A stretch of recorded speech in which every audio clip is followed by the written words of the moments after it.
నమస్తే, welcome to career guide. ప్రస్తుతం మనతో పాటు ఉన్నారు ఇమిగ్రేషన్ లాయర్ రాహుల్ రెడ్డి గారు. సార్ నమస్తే అండి. నమస్కారం స్వర్ణ గారు, బాగున్నారండి? బాగున్నానండి, మీరు ఎలా ఉన్నారు? సార్, మనం బాగున్నామని అనిపిస్తుంది కానీ మనకు పిల్లలు, మనకు సంబంధించిన వాళ్ళు అమెరికాలో చదువుకోవడానికి వెళ్ళినా, ఉద్యోగం కోసం వెళ్ళినా మనం ఎక్కడైతే ఏం బాగుండట్లేదు సార్. పరిస్థితులు మారుతా అంటే అండి, వాటిని బట్టి మనం అడ్జస్ట్ కావాలి. అంటే ట్రంప్ గారు తీసుకునే గడికో నిర్ణయం అంటారు, ఆయన మారిపోతా ఉన్నారు. మనమేమో ఇప్పుడు ఏం డెసిషన్ తీసుకుంటాడని చెప్పి మన కల్లో కూడా భయం గుప్పెట్లో బతుకుతున్నారు చాలా మంది పేరెంట్స్. ఉద్యోగాలు చేయడానికి వెళ్ళిన పిల్లల పరిస్థితి కూడా అదే ఉంది. ఇప్పుడు ఇన్ని మార్పులు ఓన్లీ యాంటీ ఇమిగ్రేషనే, అంత కక్ష కట్టేశారు ఆయన. యాంటీ ఇమిగ్రేషన్ ఒక్కటే కాదు, టారిఫ్స్ కూడా ఉన్నాయి కదా బిజినెస్ వాటిలలో కూడా. ఇక్కడ నుంచి మనం పంపించే ప్రోడక్ట్స్ వాటి మీద కూడా టారిఫ్స్ ఉన్నాయి, చాలా వాటిలో ఉన్నాయి. బట్ యాంటీ ఇమిగ్రేషన్ అన్నది అతను ఎలక్షన్లో ఆ ప్రొవిజన్ పెట్టి గెలిచిండు. యాంటీ ఇమిగ్రేషన్ అన్నది ప్రొవిజన్ పెట్టి గెలిచిండు కాబట్టి అతను ఇంప్లిమెంట్ చేస్తుండు అతను. ఓకే, మరి ఇలాంటి పరిస్థితుల్లో మన వాళ్ళు అమెరికా వెళ్ళడం అనేది సాధ్యమే అంటారా? సాధ్యమే. ఎలా అది సాధ్యం? ఇప్పుడు F1 వీసాలు ఉన్నాయి, H1 వీసాలు ఉన్నాయి. H1 వీసాలు ఎవ్రీ ఇయర్ 65,000 ప్లస్ 20,000 H1B వీసాలు వస్తాయి. అందులో ఏం తక్కువ కాలే. ఇప్పుడు అవి నెంబర్ ఆఫ్ H1B వీసాస్ అంతే ఉన్నాయి. తర్వాత నెంబర్ ఆఫ్ గ్రీన్ కార్డ్స్ అనేది తక్కువ కాలే. F1 వీసాలు అనేది కొద్దిగా స్ట్రిక్ట్ చేసినారు, అది అంతకుముందు మనం కవర్ చేసిన టాపిక్. అదే మిగతా అన్ని H1 వీసాలు ఏడున్నాయి అట్లే ఉన్నాయి. OPT అలా ఉంది, స్టెమ్ ఎక్స్టెన్షన్ అలా ఉంది. కొద్దిగా స్ట్రిక్టర్ ఎన్ఫోర్స్మెంట్ అనేది తప్పకుండా అయింది, అదైతే అంగీకరించాల్సిందే. అంతేగాని ఇప్పటికి కూడా ఇప్పుడు ఆర్టిఫిషియల్ ఇంటెలిజెన్స్ కానివ్వండి, డేటా సైన్స్ కానీ కొన్ని ఆపర్చునిటీస్ అక్కడ చాలా బాగున్నాయి. ఇప్పుడు ఓపెన్ ఆర్టిఫిషియల్ ఇంటెలిజెన్స్ వచ్చింది, వాటన్నిటి కూడా ఆపర్చునిటీస్ బాగున్నాయి. టెక్నాలజీ పెరుగుతుందా పెరగట్లేదా? ఇంకోటి, టెక్నాలజీ పెరుగుతా అంటే టెక్నాలజీ కంపెనీస్ ఎక్కడ ఫామ్ అవుతున్నాయి, ఎక్కడ డెవలప్ అవుతున్నాయి? ఇప్పుడు టాప్ 20 కంపెనీస్ ఉన్నాయండి, అందులో టెక్నాలజీ కంపెనీస్ అన్ని 14 కంపెనీలు, 12 కంపెనీలు టెక్నాలజీ కంపెనీస్ ఉన్నాయి. అందులో ఏదైనా కంపెనీ మన ఇండియాలో ఉందా? లేదు కదా. ఏదో 1-2 కంపెనీలు చైనాలో ఉన్నాయి, కానీ మిగతా అన్నీ కూడా యుఎస్లో ఉన్నాయి. యూరోప్లో లేవు, మిడిల్ ఈస్ట్ లేవు, ఎక్కడ లేవు. సో టెక్నాలజీ వాళ్ళు అక్కడ పోవడం అన్నది, టెక్నాలజీ స్టూడెంట్స్ అక్కడ పోవడం అన్నది చాలా మంచిదే అంటాను ఇప్పటికీ. అదే అక్కడికి మనం వెళ్తే జాబ్ ఆపర్చునిటీ ఏదైనా ఉంటే ముందు ఇండియన్స్కి ఇవ్వద్దు అని చెబుతున్నారు కదా. అవునండి, ఇప్పుడు ఏ దేశస్తులు కూడా ఏం చెప్తారండి, ఇప్పుడు మన ఇండియాలో బంగ్లాదేశాలు వస్తే, తర్వాత వేరే దేశస్తులు వస్తే మన దేశంలోకి ఇవ్వకుండా వేరే దేశంలోకి ఇవ్వని చెప్తారా ఎవరన్నా? మన ప్రైమ్ మినిస్టర్ చెప్తారా? మన ఇక్కడ రేవంత్ రెడ్డి గారు చెప్తారా? మీ చంద్రబాబు నాయుడు గారు చెప్తారా? చెప్పి మన ఇండియన్ దేశస్తులకు ఇవ్వకండి, ఆ బంగ్లాదేశ్ నుంచి వచ్చిన వాళ్ళకి ఇవ్వని చెప్తారా?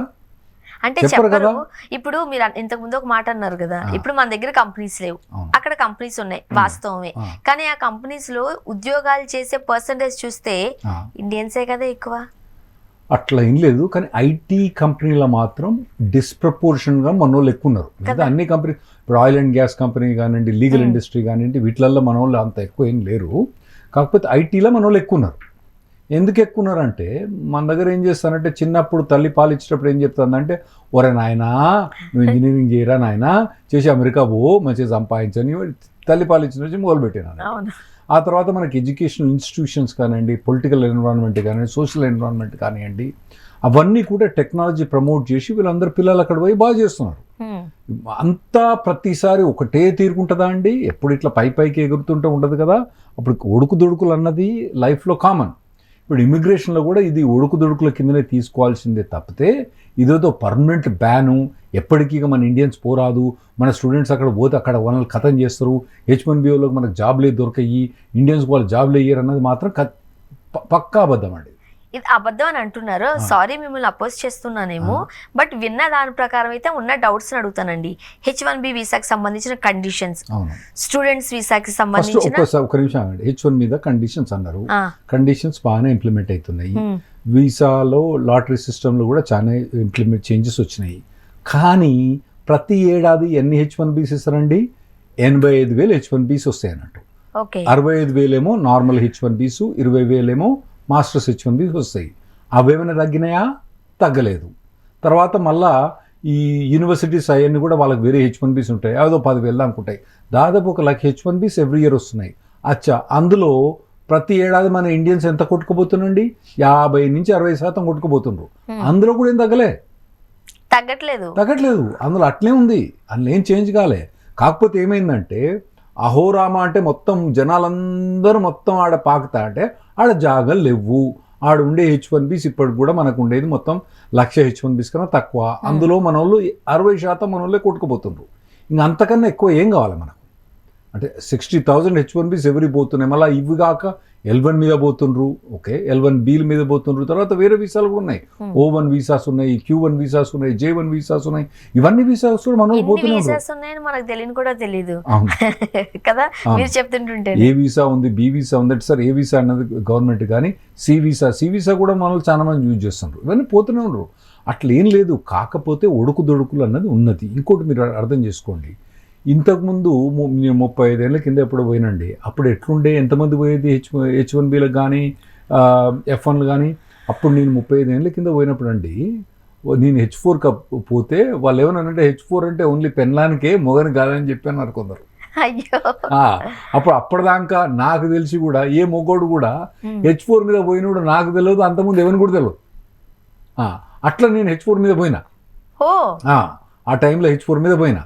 కానీ ఇప్పుడు ఏందండి, అందరికి అవేర్నెస్ వచ్చింది. నెంబర్ ఆఫ్ స్టూడెంట్స్ అప్పటికి 30 ఇయర్స్కి ఇప్పటికీ బాగా గ్రో అయింది. అంటే అదే లెవెల్లో మీరు ప్రతిసారి గ్రో అయ్యి అక్కడ ఎంప్లాయ్మెంట్ ఆపర్చునిటీస్ దొరుకుతాయంటే కాదు, అట్లా కుదరదు. ఎందుకంటే మనోళ్ళు కూడా పుట్టుకలు ఇంజనీరింగ్ కాలేజ్ తయారని వీళ్ళందరినీ తీసుకుపోయి వేసాడు, జాబ్ ఉండదు, వాళ్ళకి ఎంప్లాయ్మెంట్ ఉండదు. సో ఒడుకుదొడుకులు అన్నది కామనే. ఇంకోటి ఎప్పుడు కూడా అండి స్వర్ణ గారు మీరు అర్థం చేసుకునేది, అందరు పోయినప్పుడు మనం పోయినామనుకోండి ఆడ జాబులు ఉండేవి. ఎవరు పోయినప్పుడు మనం పోయినామనుకోండి జాబులు మంచిగా ఉంటాయి అక్కడ. ఎందుకంటే మనమే కాంపిటీషన్ అవుతాం కాబట్టి ఇక్కడ జాబ్ ఆపర్చునిటీస్ ఇప్పుడు పోయిన వాళ్ళకి మంచిగా ఉండే ఆపర్చునిటీస్ ఉంటాయని నేను అనుకుంటున్నాను. అండ్ మరీ ముఖ్యంగా ఇంతకు ముందు వరకు మీరు అన్నట్టు ఉగ్గు పాలతోనే నిజంగానే ఈ రోజుల్లో పేరెంట్స్ నేర్పిస్తున్నారు, నువ్వు ఇంజనీరింగ్ చేయాలి, అమెరికా పోవాలి, ఉద్యోగం చేయాలి. బట్ ఇంకా తెలివిగా ఇప్పుడు ఎక్కడ ఉన్నామంటే మనం చదివించడానికి పంపించేస్తున్నాం మనం. అవునండి, చదివించడానికి పంపిస్తుండ్రు. ఇదివరకేమో మాస్టర్స్ డిగ్రీకి పంపించేవాళ్ళండి, ఇప్పుడేమో బ్యాచిలర్స్ డిగ్రీ కూడా పంపిస్తున్నారు. డబ్బులు ఎక్కువైపోయినా మన దగ్గర. అవును, ఇప్పుడు నిజంగానే జాబ్ అనుకోండి ఫర్ ఎగ్జాంపుల్, వాళ్ళవేవో మనం కాస్త తీసుకుంటున్నామో లాక్కుంటున్నామో అని వాళ్ళు బాధపడచ్చు. స్టూడెంట్స్ అయితే మనం వాళ్ళు డబ్బులు కడతాం కదా, అయినా సరే ఆంక్షలు పెడుతున్నారు. అంటే డబ్బులు కట్టడం ఒకటే కాదండి, మీరు నార్మల్గా స్టడీ చేయండి. ఒక స్టూడెంట్ పోయిన తర్వాత అతను ఫస్ట్ సమ్మర్లో వర్క్ ఆపర్చునిటీ ఉంటుంది, అతను పని చేసుకోవచ్చు. ఆ తర్వాత సెకండ్ ఇయర్ అయిపోయేటప్పుడు కూడా కొన్ని వర్క్ పర్మిట్స్ వాళ్ళకు అలౌడ్ ఉంటుంది. ఆ తర్వాత వాళ్ళకి 3 years వర్క్ పర్మిట్ వస్తుంది. మీరు ఏమంటారు డబ్బులు కడతాను అంటుండ్రు, కానీ స్టూడెంట్ పోయిన అతను నార్మల్గా ఐటీ స్టూడెంట్ పోయిన అతను పోయి 2 years కాలేజ్ చేసి ఆ తర్వాత 3 years ఐటీలో కనుక జాబ్ చేస్తే మాత్రం ఇతను కట్టే పైసల కన్నా ఎక్కువ అతను పట్టుకొస్తుండండి. ఓకే, ఇప్పుడు కూడా యావరేజ్గా అలానే ఉంది. సరే అందరూ అలా ఉన్నారా? లేరు. కొందరు ఏంటంటే జాబ్ ఆపర్చునిటీ మంచిగా రాక వాళ్ళు కట్టిన డబ్బుల కన్నా తక్కువ వచ్చే అవకాశం ఉన్నది. ఇప్పుడు వాళ్ళు పెట్టే ఆంక్షలు ఎక్కువ స్టూడెంట్స్ మీద కన్నా ఈ ఓపీటీ స్టెమ్ ఎక్స్టెన్షన్ అన్నది వాళ్ళు వయలేట్ చేస్తున్నారని కొన్ని ఆంక్షలు ఉన్నాయి వాటి మీద. ఇంకోటి ఏంటంటే మన వాళ్ళు కొందరు పోయి ఏం చేస్తున్నారండి, గ్యాస్ స్టేషన్లో పని చేసుకుంటున్నారు, ఇది రెస్టారెంట్లో పని చేస్తున్నారు. అవి అలౌడ్ కాదు, మొదటి నుంచి కూడా అలౌడ్ కాదు. ఇప్పుడు ఎన్ఫోర్స్ చేస్తున్నారు. ఇప్పుడు మన దేశంకు వేరే దేశస్తులు వచ్చింది అనుకోండి, ఎవరు పాకిస్తాన్ నుంచో బంగ్లాదేశ్ నుంచో శ్రీలంక నుంచి విజిటింగ్కి వచ్చిండ్రు, వాళ్ళు ఇక్కడికి వచ్చి వేరే పని చేస్తా అంటే మనం ఒప్పుకోము కదా. క్యాబ్ డ్రైవర్లు అయితే ఈ డ్రైవర్లు అయితే మనం ఒప్పుకోము కదా. అలాగే వాళ్ళు కూడా వాళ్ళకి అంతకుముందు నుంచి ఉన్న రెస్ట్రిక్షన్స్ వాళ్ళు ఇప్పుడు ఏం చేస్తారంటే ఇన్ని రోజులు కళ్ళు మూసుకొని కూర్చున్నారు, ఇప్పుడు కళ్ళు తెరిచిండ్రు, వాళ్ళు ఇంప్లిమెంట్ చేస్తున్నారు. తప్పేం లేదు అందులో. అంటే మీరు కాస్త అమెరికా ప్రస్తుతం ట్రంప్ గారు తీసుకున్న డెసిషన్స్ కి అనుకూలంగా మాట్లాడుతున్నారు. నేను ఇండియన్ తరపు నుంచి మాట్లాడతాను. ఇప్పుడు ఆ డాలర్స్ లో మన వాళ్ళు ఫీజులు కట్టడం అనేది కాస్త కష్టమే. చాలా తెలివైన పిల్లలు ఉంటారు, బట్ అంత మనీ ఉండదు. సో పేరెంట్స్ ఏం చేస్తూ ఉంటారంటే ఎలా కష్టపడుతున్నాడు కదా సప్పో చేసి అక్కడ పంపించి అప్పు తీర్చుకుంటే చాలు అనుకుంటారు. అందుకోసం కదా వీళ్ళు కూడా పార్ట్ టైం జాబ్లు కానీ వెళ్తూ ఉంటారు. మరి మన వైపు నుంచి ఆలోచిస్తే మనకు చాలా అవసరం కదా అది. అయితే ఇదివరకు ఏమో అక్కడ లాస్ ని వయలేట్ చేస్తే వాళ్ళు ఎలౌ చేసిండండి, ఇప్పుడు వాళ్ళు ఎలౌ చేస్తలేరు. ఇప్పుడు ఎవరైతే ఆ దృష్టితోటి గ్యాస్ స్టేషన్లో కానీ ఇక్కడ కానీ పని చేసుకుంటానికి పోదలుచుకున్న వాళ్ళు రాకూడదండి. ఎవరైతే ఖచ్చితంగా చదువుకొని ఎందుకంటే చాలామంది పేద స్టూడెంట్స్ కూడా మంచి కష్టపడి చదువుకొని బాగుపడదామన్న ఉద్దేశంతో చాలా మంది పోతారు. అక్కడేదో ఇమీడియట్గా టెంపరీగా సో ఒక టెంపరీ పెయిన్ అన్నది ఇంకొద్దిగా టాలరేట్ చేయాల్సి వస్తుంది మనకు. పిల్లలకి. అంటే ఇప్పుడు ఉన్నవాళ్ళు కాస్త డబ్బులు సంపన్నులు మాత్రమే ఈరోజు అమెరికా వెళ్ళి చదువుకోగలుగుతారు. మిడిల్ క్లాస్ వాళ్ళు, బిలో మిడిల్ క్లాస్ వాళ్ళు అయితే అమెరికా వెళ్ళడం కష్టమే. ఇప్పుడు మీకు అమెరికా వీసా రాగానే ఏ బ్యాంక్ పోయినా ఆ బ్యాంకులో లోన్ ఇస్తానండి, ఆటోమేటిక్ ఇచ్చేస్తాను అమెరికా వీసా చూడగానే. ఇప్పుడు కూడా తక్కువ ఏం లేవు. అయితే నేనేం చెప్తానంటే, ఎవరైతే ఇప్పుడు కొందరు ఎటువంటి వాళ్ళు పోతుండంటే, వీడు ఇక్కడ దేనికి పనికిరానోడు ఆడు పంపించేద్దాం అమెరికా, వీడు అక్కడ పోతే ఎక్కడో ఎట్లా తణుకులాడో తాడతాడో బాగుపడతాడు అన్న వాళ్ళని పంపిస్తున్న పిల్లల్ని పంపిస్తున్నాడు. వాళ్ళని పంపించకండి. ఇదివరకు నడిచిందేమో కానీ ఇప్పుడు నడవదు. ఎవరైతే మేము కష్టపడి ఇప్పుడు వాళ్ళకు ఇప్పుడు ఆర్టిఫిషియల్ ఇంటెలిజెన్స్ అనుకోండి, టెక్నాలజీ, సైబర్ సెక్యూరిటీ కానివ్వండి, వాటి మీద ప్యాషన్ ఉండి వాటి మీద కష్టపడి పనిచేసే వాళ్ళకు ఇప్పటికి కూడా అవకాశం అక్కడ ఎక్కువ ఉందండి. ఎందుకంటే అక్కడ శాలరీస్ ఒక్కటే కాదు, నెంబర్ ఆఫ్ కొత్త కంపెనీస్ ఫామ్ కావడం కానీ, కొత్త పెద్ద పెద్ద కంపెనీస్ డెవలప్ కానీ, చిన్న చిన్న కంపెనీ నుంచి పెద్ద పెద్ద కంపెనీస్ డెవలప్ కావడం కానీ, అవన్నీ అక్కడ బాగా ఇప్పుడు కూడా జరుగుతున్నాయి. ఇప్పుడు ఇన్ని జాబులు లేదంటే జాబులు కట్ చేసింది ఎవరండి? మళ్ళీ కట్ చేసింది మనోళ్ళే. మన ఇండియన్ ప్రోగ్రామర్సే. ఆర్టిఫిషియల్ ఇంటెలిజెన్స్ అన్నది నిన్న వాళ్ళ పొద్దుగానే ఒక కన్సల్టేషన్ అయిందండి నాకు ఆర్టిఫిషియల్ ఇంటెలిజెన్స్ తోటి. అతని అబ్బాయి మంచి చాట్ జీపీటీలో పనిచేస్తుండే, అతనితోటి కన్సల్టేషన్ అయింది. సో ఇటువంటి మన వాళ్ళందరూ ఇటువంటి అన్ని పని చేసుకుంటూనే చేస్తున్నారు. అంటే ఇప్పుడు 30 ఏళ్ళ కింద ఏమొచ్చింది? ఇంటర్నెట్ వచ్చింది. ఇంటర్నెట్ వచ్చినప్పుడు ఏమైంది? ఈ ట్రావెల్ ఏజెంట్స్, తర్వాత సెక్రటరీలు, వీళ్ళందరూ వెళ్ళిపోయారు. అంతకుముందు మనకేంది? ఫోన్ సర్వీస్ ఉండే. ఏది? ఇంటికి ఫోన్ లైన్ అని ఉండేది. అది మనకు రావడానికి 15 ఏళ్ళు పట్టేది లైన్. మీకు తెలియదులేండి అప్పుడు, కానీ అప్పుడు తెలుసు. అప్పుడు పైరే ఉంటే, లాయర్ అంటే, డాక్టర్ అంటే, పొలిటీషియన్ అంటే వాడు పైరేవ్ చేసుకుంటే ఇచ్చేది మాకు. అప్పుడు ఏది? ల్యాండ్ లైన్ లాలంటే నార్మల్గా పోవాలంటే 8 ఏళ్ళు వెయిటింగ్ పీరియడ్. లాయర్ అంటనో, డాక్టర్ అంటనో, తర్వాత పొలిటీషియన్ అంటనో, లైసెన్స్ చూపెడతానో, వాని పోయి బామాడుకోనో, లంచం ఇచ్చో, అయ్యో ఇచ్చి చేస్తేనే అప్పుడు మాకు 2 ఏళ్ళల్లో 7.5 ల్యాండ్ లైన్ వచ్చేది. అప్పుడు అవునండి. మీకేం తెలుసు? ఇప్పుడు టెక్నాలజీ అంతా చేంజ్ అయింది. ఈ టెక్నాలజీ ఎక్కడి నుంచి చేంజ్ అయింది? ఇప్పుడు వైర్లెస్ వచ్చి అవి ఎక్కడున్నాయో, ఆ వైర్ ఫోన్లు, ఆ ఫోన్లు ఎక్కడున్నాయి, ఎవరి దగ్గర ఫోన్లు ఉన్నాయంటే మ్యూజియంలో పెడదామనేటట్టు ఉన్నారు ఇప్పుడు.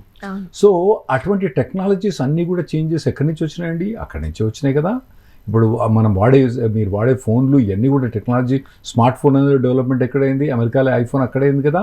ఇవన్నీ టెక్నాలజీ డెవలప్మెంట్స్ అక్కడికి వస్తున్నాయి. ఇంకా ముందు ఇంకా టెక్నాలజీస్ వస్తాయండి. మనం ఫస్ట్ సెల్ ఫోన్ వచ్చినప్పుడు ఎంత ఉండే? 12 రూపాయలు ఉండే. 1 నిమిషం ఫోన్ చేస్తే 12 రూపాయలు ఉండే. ఏది? 20 ఏళ్ళ కింద మాట్లాడేది ముచ్చట నేను, 25 ఏళ్ళ కింద. ఇప్పుడు ఎంతండి? మీరు ఫోన్ చేస్తే ఈ 25 ఏళ్ళలో మీకు ఇన్ఫ్లేషన్ బాగా పెరిగిపోయింది కదా. పెరిగిపోయినా కూడా కాల్ చేస్తే ఎన్ని రూపాయలు పడుతుంది? మీకు లెక్కే తెలియదు. 300 రూపాయలు 500 రూపాయలు కడితే మీ ఇష్టం వచ్చినట్టు మాట్లాడుకోవచ్చు. లెక్కే లేదు. అప్పుడు 300 రూపాయలు, ఒక రోజుకే 300 రూపాయలు అయ్యేది. అప్పట్లో మరి అమెరికాలో కాదు, ఇండియాలో మాట్లాడుతున్నాం. ఫోన్ మాట్లాడాలంటే ఎంత టైం ఉండేది మనకు తెలియదు, కానీ ఇప్పుడు వాట్సాప్ కాల్ చేస్తే ఇప్పుడే మాట్లాడుకోవచ్చు.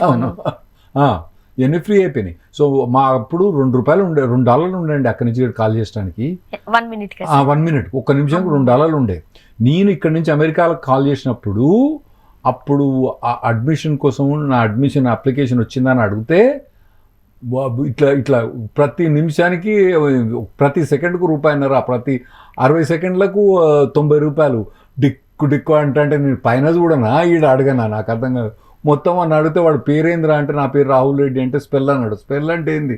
ఆర్ అంటే వాడు బి అంటాడు, ఆర్ బి ఫర్ బాయ్ అంటాడు. అని స్పెల్ ఎవడు 900 రూపాయలు తీసుకున్న తర్వాత వాడు ఏం చేసినప్పుడు చేసి ఇంకా పెండింగ్ ఉందని చెప్పిండు వాడు. ఇప్పుడు ఏంటంటే మీ ఇంటర్నెట్లో అప్లై చేసుకుంటాను, ఇంటర్నెట్లో వస్తుంది, డబ్బులన్నీ ఎన్ని సేవ్, ఎన్ని టెక్నాలజీస్ అనేవి బాగా డెవలప్ అవుతుంది. ఇంకా చాలా డెవలప్ అవుతుంది. ఎవరన్నా ఇప్పుడు టెక్నాలజీ ఇంకా తగ్గుతుందని ఎవరన్నా అంటారా అండి? ఎవరో అన్నారు.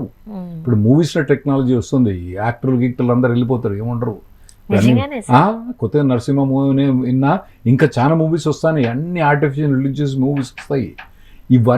ఇవన్నీ టెక్నాలజీస్తో డెవలప్ అవుతుంది. ఇప్పుడు ఏంటంటే రెస్టారెంట్లో ఎన్ని ఊబర్లు ఆర్డర్ చేస్తున్నాండి. ఇంకోటి అప్పుడు మీకు ట్యాక్సీ ఏముండే ట్యాక్సీ మాట్లాడుకోవాలి. ట్యాక్సీ వనుకో ఫోన్ నెంబర్ ఫోన్ చేస్తే వాడు వచ్చి మాట్లాడి ఫోన్ పెట్టేది. ఇప్పుడు ఏంటంటే ఇట్లా బటన్ నొక్కితే టక్కన ఊబర్ వస్తుంది, ఓలా వస్తుంది. ఇంకేం అంతకుముందు ఉన్న ప్రైస్ కానీ ఇప్పుడు తక్కువ ప్రైస్ పెట్టి వీటి తీసుకొచ్చింది. మొన్న ఒక ఎగ్జాంపుల్ గా ఎవరో ఒక సాంగ్ పెట్టారు, నాకు ఎవరు పాడారు అంటే ఏఐతో పాడించుకున్నాను అన్నారు. అవును, ఏఐతోటి మ్యూజిక్ డెవలప్మెంట్, స్క్రిప్ట్ అన్నీ ఉన్నాయి. మనకి ఏ వాయిస్ కావాలో సెలెక్ట్ చేసుకుంటే అదే పాడేస్తారు. ఇంకోటండి, మీకు క్యారెక్టర్స్ క్రియేట్ అవుతాయి. క్యారెక్టర్స్ క్రియేట్ అయ్యి క్యారెక్టర్స్ తోటి మనకి హీరోయిన్కి పైసలు అక్కర్లేదు. వీళ్ళే హీరోయిన్ చేసుకొని వీళ్ళే మొత్తం డిష్యూమ్ అన్నీ చేసుకొని ఆడ స్విట్జర్లాండ్లో కూడా సాంగ్ తీసుకొచ్చి పెట్టేసి ఈజీగా అయిపోద్ది. 20 లక్షలు 30 లక్షలు అయిపోద్ది. ఆయన టెక్నాలజీ వస్తుంది. ఇవన్నీ టెక్నాలజీస్ బిల్డ్ అయ్యేది ఎక్కడ? అమెరికాలో బిల్డ్ అవుతున్నాయి.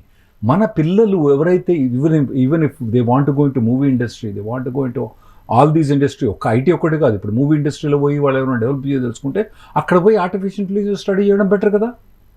ఇక్కడ స్టడీ చేసి ఇవన్నీ కెమెరాలు అన్ని స్టడీ చేసిన దానికన్నా వీళ్ళు ఆర్టిఫిషియల్ ఇంటెలిజెన్స్ తోటి మూవీసే తయారు చేసుకోవచ్చు వాళ్ళు. సో ఇటువంటి అన్నీ కూడా టెక్నాలజీస్ అనేది యూఎస్లో ఇంప్రూవ్ అవుతున్నాయి. అక్కడ పోవడం మంచిదే. మీరు అన్నది కరెక్టే. F1 మీద రెస్ట్రిక్షన్స్ ఉన్నాయి, H1 మీద రెస్ట్రిక్షన్ ఉన్నాయి, కొత్తగా బర్త్ రైట్ సిటిజన్షిప్ కూడా రెస్ట్రిక్షన్స్ వచ్చినాయి. అండ్ ఇప్పుడు డ్రాప్ బాక్స్ కూడా రిమూవ్ చేసేసారు. అవును, డ్రాప్ బాక్స్. ఇవన్నీ ఇబ్బందులు ఉన్నాయండి. ఏదైనా గొప్ప థింగ్ అచీవ్ కావాలంటే కష్టం కూడా బాగుపడాలి. వాటిని హర్డిల్స్ అన్ని క్రాస్ కావాలి. ఇమ్మీడియట్గా మీకు ఒలింపిక్లో గోల్డ్ మెడల్ కావాలంటే ఇట్లా పోగానే ఇట్లా ఇచ్చేస్తారా, చోప్రాకి ఇట్లా ఇచ్చేసినరా, అతను ఎన్ని ఇబ్బందులు పడితే ఎన్ని ప్రాక్టీస్ చేస్తూ వచ్చింది. ఇటువంటి అచీవ్మెంట్స్ కూడా మీరు అమెరికా పోయి ఏదైనా సాధించదలుచుకుంటే హర్డిల్స్ పెరిగినాయి. వాటిని తగ్గిద్దామని మేము ప్రయత్నం చేస్తాను. ట్రంప్ సరే అపోజ్ ఉన్నాడు, కానీ ఇప్పటికి కూడా అక్కడ ప్రైజ్ అన్నది చాలా వాల్యుబుల్. మీకు ఒక్క మనీతోటే వాల్యుబుల్ చేయాల్సిన అవసరం లేదు.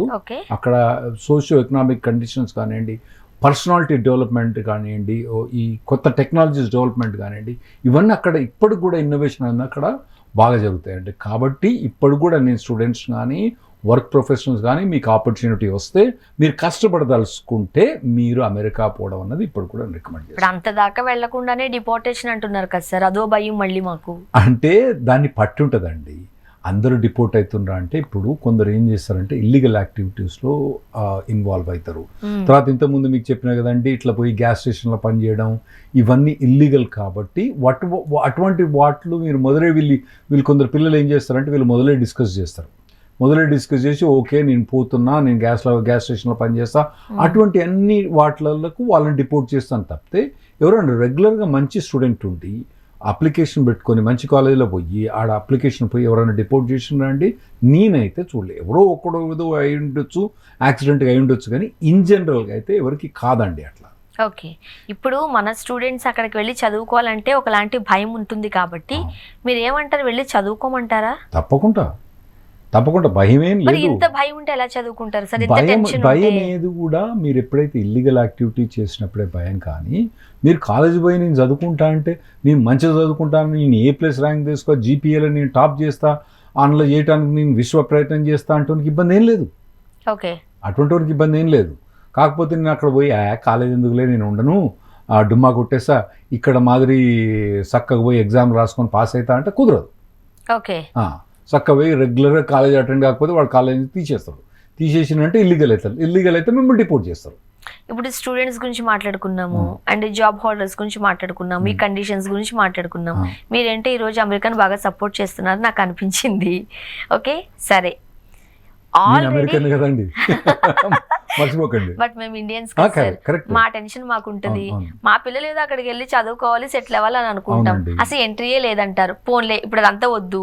అక్కడ ఆల్రెడీ ఉన్న వాళ్ళ పైన, బర్త్ రైట్ పైన, ఆల్రెడీ సిటిజన్గా ఉన్న పైన, అంటే ఎక్కడో ఒకక్కడ మీకు కూడా ఇటువంటి ఇబ్బందికరమైన పరిస్థితులే, దాని మీద కూడా ఇన్ని ఆంక్షలు కొద్దిగా ఉన్నాయండి. ఆంక్షలు మొదలవుతాయి. ఇప్పుడు ట్రంప్ వచ్చిండు కదా, ఇంకా ఎక్కువ అవుతాయి అంటారా? ఇప్పుడు ఇంకోటి ఏంటంటే ట్రంప్ వచ్చి ఇప్పుడు 6 నెలలు అవుతుంది. ఇంకో 1.5 year దాకా డెఫినెట్గా విర్రవీగుతాడు బాగానే. ఓకే, అయితే మాకు మిడ్ టర్మ్ ఎలక్షన్స్ వస్తాయి అన్నట్టు. అంటే మా దగ్గర లోక్సభ, రాజ్యసభ ఉంటుంది. అందులో తప్పకుండా ఇతను ఓడిపోతున్నాడు ఖచ్చితంగా అందరికీ తెలుసు, అతనికి కూడా తెలుసు, అందరికి కూడా తెలుసు.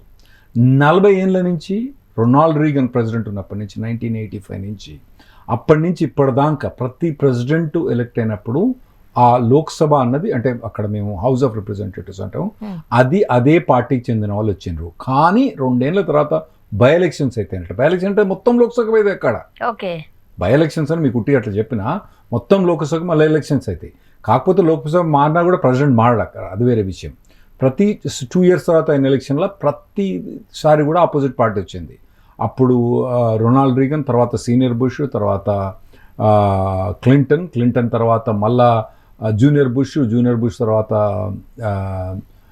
ఒబామా తర్వాత ట్రంప్ తర్వాత బైడెన్ తర్వాత మళ్ళీ ట్రంప్. ఈ ట్రంప్ తప్ప మిగతా వాళ్ళందరూ కూడా మారింది కాబట్టి అయితే కొద్దిగా బ్రేక్స్ పడతాయి అక్కడ, ఓకే. బ్రేక్స్ పడతాయి. ఇప్పుడు ఈ బర్త్ రైట్ గురించి, ఈ సిటిజన్షిప్ మీద ఉన్న ఈ కండిషన్స్ కి ఏం చెప్తారు మీరు? నేనైతే సిటిజన్షిప్ గురించి ఏదైతే బర్త్ రైట్ సిటిజన్షిప్ ఉందో కాన్స్టిట్యూషన్ ప్రకారం నా లెక్క ప్రకారం అయితే క్లియర్గా కూడా ట్రంప్ చేసిన తప్పు అని అంటారు. ఓకే. అయితే ఇప్పుడు సుప్రీంకోర్టు అనేది ఇప్పుడు అక్టోబర్లో హియరింగ్ ఉంది, మనకు నవంబర్ దాకా హియరింగ్ అయిపోయిన తర్వాత జనవరి కల్లా డెసిషన్ వచ్చే ఛాన్స్ ఉంటుందండి. ఇప్పుడు సాధారణంగా మన దేశ చట్టాల కన్నా అమెరికా చట్టాలు కాస్త స్ట్రాంగ్ అని వినున్నాం. అవునండి. అసలు అమెరికా చట్టం ఇలాంటి విషయాల్లో ఏం చెబుతోంది? కాన్స్టిట్యూషన్లో క్లియర్గా ఏముందంటే ప్రతి ఒక్క పర్సన్ కూడా మా దేశంలో పుట్టిన అతనికి ఎవరు కూడా ఆటోమేటిక్ సిటిజన్షిప్ అని ఉందండి. ఓకే. అందులో ఏది లాలో కానీ కాన్స్టిట్యూషన్లో కానీ ఉంది. అయితే అందులో ఒక చిన్న ఎగ్జామ్షన్ ఏముందంటే ఎవరైతే కంట్రీ జ్యూడిస్ట్రిక్షన్ లోపు ఉంటారో వాళ్ళ పిల్లలకు మాత్రమే సిటిజన్షిప్ అని ఉంది. మొదటి నుంచి కూడా ఇప్పుడు ఇండియా నుంచి అంబాసిడర్స్ పోతారు, మిగతా చైనా నుంచి అంబాసిడర్స్ పోతారు, యూరోపియన్ నేషన్ నుంచి అంబాసిడర్స్ పోతారు. వాళ్ళ మీద అమెరికన్ గవర్నమెంట్కు కంట్రోల్ ఉండదు అన్నట్టు. వాళ్ళ పిల్లలకు మాత్రం మొదటి నుంచి కూడా ఎప్పుడు సిటిజన్షిప్ ఇవ్వలేదు. ఓకే. అది మొదటి నుంచి కూడా సిటిజన్షిప్ ఇవ్వలేదు. అయితే ఇతను ఏమంటాడంటే ఇప్పుడు లీగల్గా వచ్చిన ఇల్లీగల్గా వచ్చిన వాళ్ళకు నాకు వాళ్ళ మీద కంట్రోల్ లేదు కాబట్టి వాళ్ళకి నేను సిటిజన్షిప్ ఇవ్వను అని చెప్పి లీగల్ వాళ్ళని కూడా వేసేసినాను. సో అది చూడాలి కాన్స్టిట్యూషన్, సుప్రీంకోర్టు ఎడ్ డిసైడ్ అవుతుందని చూడాలి. నేనేమనుకుంటానంటే ఇల్లీగల్ వాళ్ళకు మాత్రం పిల్లలకు మాత్రం ఇవ్వరేమో వాళ్ళు సిటిజన్షిప్ సుప్రీంకోర్టు, లీగల్ వాళ్ళకు మాత్రం తప్పకుండా ఇస్తారని నేను అనుకుంటున్నాను ఇప్పుడైతే, కానీ చూడాలి. ఇప్పుడు ప్రతి దానిపైన అంటే ఇండియా నుంచి లేకపోతే ఇతర దేశాల నుంచి ఎవరైతే అమెరికా వెళ్ళాలి అనే ఒక ఆశ ఉందో దానిని ఒక 10 సార్లు ఆలోచించుకునేలాగైతే మాత్రం ట్రంప్ చేసేసారు. చేయాలండి. ఉట్టిగానే మన ఇక్కడ నుంచి కరీంనగర్ పోయినట్టు ఇట్లా బస్ టికెట్ ట్రైన్ టికెట్ చూసుకుంటే అక్కడ ఎగిరిపోవడం అన్నది కాదు కదా. ఇక్కడ నుంచి వరంగల్ పోయినట్టు లేదా అంత ఈజీ కాదు కదా. మీరు కంట్రీ మారుతున్నారు, కంట్రీ మారినప్పుడు ఆ కంట్రీ యొక్క రూల్స్ ఏంది, ఆ కంట్రీ రెగ్యులేషన్స్ ఏంది, ఆ ఇమిగ్రేషన్ రూల్స్ ఏంది, ఆ క్లాస్ సిస్టమ్ ఎట్లుంటుంది, గ్రేడ్ సిస్టమ్ ఎట్లుంటుంది, ఇవన్నీ ఆలోచించుకొని స్టడీ చేసుకొని పోవాలండి ఎప్పుడు కూడా. ఇమీడియట్గా ఉట్టిగా పోయి కరీంనగర్ పోయి ఆడ మిడ్ మానేర్ డ్యామో చూసుకొని వచ్చినట్టు కాదు, అంత ఈజీ కాదు. ఆడ పోయి చేపలు తినొద్దాం అన్నట్టు కాదు. ఇది కొద్దిగా ప్లాన్ చేసుకొని మీరు సూటబుల్ అవుతారా కారా. అందరు సూటబుల్ కారు, కొందరు సూటబుల్ అవుతారు. అక్కడ పోయి ఆడ పని చేసుకోవాలి, మన పని మనం చేసుకోవాలి, మన మన మన పూలు మనం ఎదవాలి, మన పని మనం చేసుకోవాలి, మన వంట మనమే చేసుకోవాలి. ఇవన్నిటికి సెట్ అయితేనే పోండి. లేదు రాకు మొత్తం మాకు ఇంట్లోనే పనులు ఉన్నారు అక్కడ కూడా నాకు వచ్చి మొత్తం చేసి పెడతారంటే కాదు. అయిపోయారు. మీరు చదువుకోవాలి, ఆడ కష్టపడాలి. ఒకవేళ మీకు ఆన్ క్యాంపస్ జాబ్స్ ఇస్తారు అప్పుడప్పుడు, మీకు అందులో ఆన్ క్యాంపస్ జాబ్లో రెస్టారెంట్లో పని చేసుకుంటే పని చేసుకోవచ్చు. మీరు ఆన్ క్యాంపస్లో ఎలౌడ్ ఉంటుంది రెస్టారెంట్లో అక్కడ పని చేసుకోవడానికి. ఇది యూనివర్సిటీ క్యాంపస్ లోపల ఉండే రెస్టారెంట్స్ వాటికి ఎలౌడ్ ఉంటుంది అన్నట్టు. అక్కడ ఎలౌడ్ ఉంది. అటువంటి వాటిలో యూనివర్సిటీ క్యాంపస్లో ఎలౌడ్ ఉంటుంది. ఓకే. యూనివర్సిటీ బయట ఎలౌడ్ ఉంటుంది, యూనివర్సిటీ క్యాంపస్లో వీళ్ళకి ఎలౌడ్ ఉంటుంది. అటువంటి ఏమైనా మీరు జాబులు చేయదలుచుకుంటే చేసుకోండి, తప్పేం లేదు. చాలా మందికి ఈ విషయం తెలియదు కదా సార్. మరి తెలుసు, వీళ్ళకి వెళ్ళిన వాళ్ళకి తెలుస్తా తెలుస్తుంది. కాంపిటీషన్ ఎక్కువ ఉంటుంది, కాంపిటీషన్ ఎక్కువ ఉంటుంది. అంటే మనోళ్ళు కూడా స్మార్ట్ లేండి. ఇప్పుడు వాళ్ళ అమెరికన్ పిల్లలు ఏమంటారంటే, అరే నాయన నువ్వు రెస్టారెంట్లో పని చేయాలంటే ఏ టైంలో పని చేస్తావు అంటే, వాడు సోమవారం 9 నుంచి 11, మంగళవారం 2 నుంచి 4 అని వాళ్ళు చెప్తారు. మన పొరగాళ్ళు ఏం చెప్తారంటే, మన పొరగాళ్ళు అంటే నార్మల్గా నేను చూసి మేము పోయినప్పుడు స్టూడెంట్ వీసా ఉన్నప్పుడు చెప్పే పొరగాళ్ళు అంటే వాళ్ళు ఏం చెప్తారంటే, ఈ 3 టైమ్స్లో నేను అవైలబుల్ కాదు, మీద ఏ టైంలో పెట్టుకుంటాడు అన్నట్టు. ఈ మన అమెరికన్ పొరగాళ్ళు ఏం చెప్తారంటే ఈ టైంలో అవైలబుల్ అని చెప్తారు అన్నట్టు. మన వాళ్ళు ఏం చెప్తారు, ఈ టైంలో అవైలబుల్ లేదు, మిగతా టైంలో ఎప్పుడైనా ఉన్నా అని చెప్తారు అన్నట్టు. సో అట్లా మనం బీట్ కావచ్చు, అంటే మనం కంపీట్ అయ్యి మనం బీట్ చేయొచ్చు వాళ్ళని. కాస్త లాజికల్ గా మనం పెట్టుకున్నామంటే జాబ్ అక్కడ మీకు టీచింగ్ అసిస్టెంట్ జాబ్స్ ఉంటాయి, తర్వాత అన్ని kinds of jobs, security jobs ఉంటాయి. ఇవన్నీ జాబ్స్ కూడా స్టూడెంట్స్కి ఇస్తారు వాళ్ళు అక్కడ.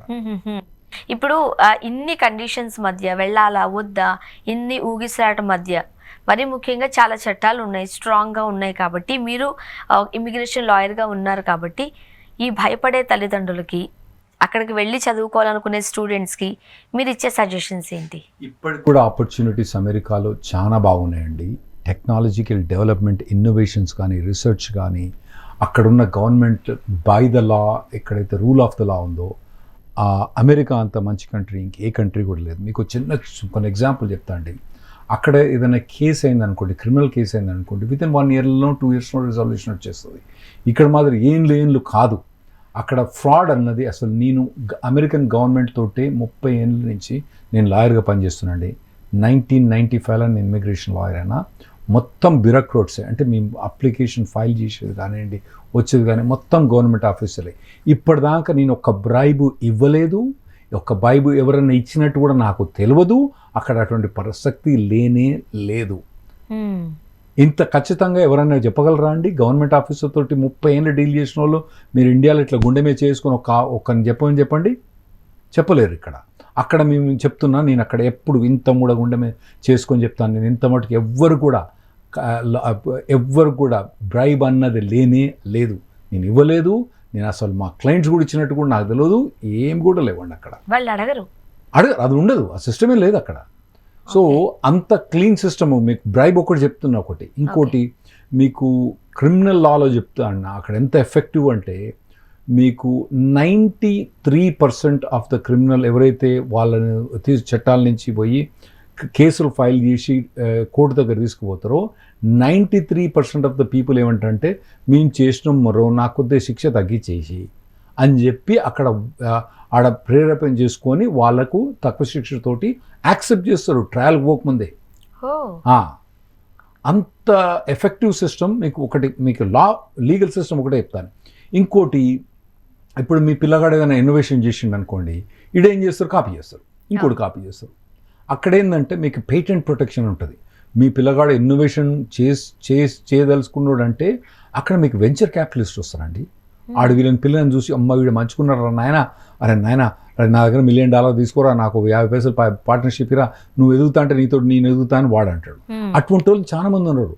మీకు క్యాపిటల్ అవైలబిలిటీ ఫర్ ఇన్నోవేషన్ కూడా అక్కడ చాలా ఉన్నాయి. అక్కడ ఇప్పుడు మనలాగా ఇన్వెస్టర్స్ కోసం మనం బ్యాంకుల చుట్టూ ఇంకొకరి చుట్టూ పరిగెట్టాల్సిన అవసరం లేదు. ఇన్వెస్టర్స్ ఎప్పుడు కూడా మీరు బ్యాంకుల చుట్టూ కన్నా ఈ ప్రైవేట్ వాళ్ళకే ఉంటుందండి. ఇక్కడ కూడా అంతే, అక్కడ కూడా అంతే. ఓకే. సో అటువంటి ఆపర్చునిటీస్ కూడా మీరు చేస్తారు. ఇన్నోవేషన్ ఇక్కడ చేస్తారు. చేసిన తర్వాత మీరు ఇంకోటి కాపీ కొడితే మీరు ఏం చేస్తారు? ప్రొటెక్షన్ లేదు. అక్కడ మీరు ఒకవేళ ఇన్నోవేషన్ చేసి మీరు పేటెంట్ కనుక అప్లై చేస్తే, ఇంకెవడన్నా కనుక వైలేట్ చేస్తే వాడిని తీసుకొని బొక్కలేస్తారు. వాడిని శ్రీకృష్ణ జన్మస్థానం మంచి 5 ఏళ్ళు వాడిని బొక్కలు తిండి పెట్టచ్చు వానికి. సో అటువంటి ఎన్ఫోర్స్మెంట్ అనేది అక్కడ బాగుంటుందండి. మీ ప్రొటెక్షన్. మీరు కూడా ఇంకోటి కాపీ చేసిన అనుకోండి, ఒప్పుకోరు వాళ్ళు. అక్కడ మీరు ఇన్నోవేట్ చేసి సో ఇటువంటి అన్ని ఇన్నోవేషన్స్ కూడా అక్కడ ఉన్నాయి. కాబట్టి ఇప్పుడు కూడా పిల్లలకి ఎవరైతే ఇన్నోవేటివ్గా మీరు కష్టపడి పనిచేయదలుచుకున్న వాళ్ళు మాత్రం మీరు యూఎస్లో మాత్రం ఆపర్చునిటీస్ ఇప్పుడు కూడా బాగున్నాయి. H1B కానీ L1 మీద కూడా మీరు కష్టపడి పనిచేయదలుచుకుంటే మాత్రం మీకు మంచి ఆపర్చునిటీస్ ఉన్నాయి. కాకపోతే మీరు అన్నట్టు ప్రతి లా వీటన్నీ కూడా జాగ్రత్తగా స్టడీ చేసుకొని మీరు పోవడం బెటర్. ఓకే. సో ఇప్పుడు మీరు అన్నట్టు చదువు కోసం మాత్రమే వెళ్ళి, ఉద్యోగం కోసం మాత్రమే వెళ్ళి సరైన పద్ధతిలో కనుక వెళ్ళగలిగితే ఎలాంటి ఇబ్బందులు లేవు. కానీ కాస్త అటు ఇటుగా వెళ్తాము, అక్రమ మార్గంలో వెళ్తాము అంటే మాత్రం ట్రంప్ కొరడా జులిపించడానికి రెడీగా ఉన్నారు. థ్యాంక్ యూ సో మచ్ అండి. ఇన్ని భయాలు, ఇన్ని టెన్షన్స్కి సరైన ఆన్సర్స్ ఇచ్చారు. Thank you very much.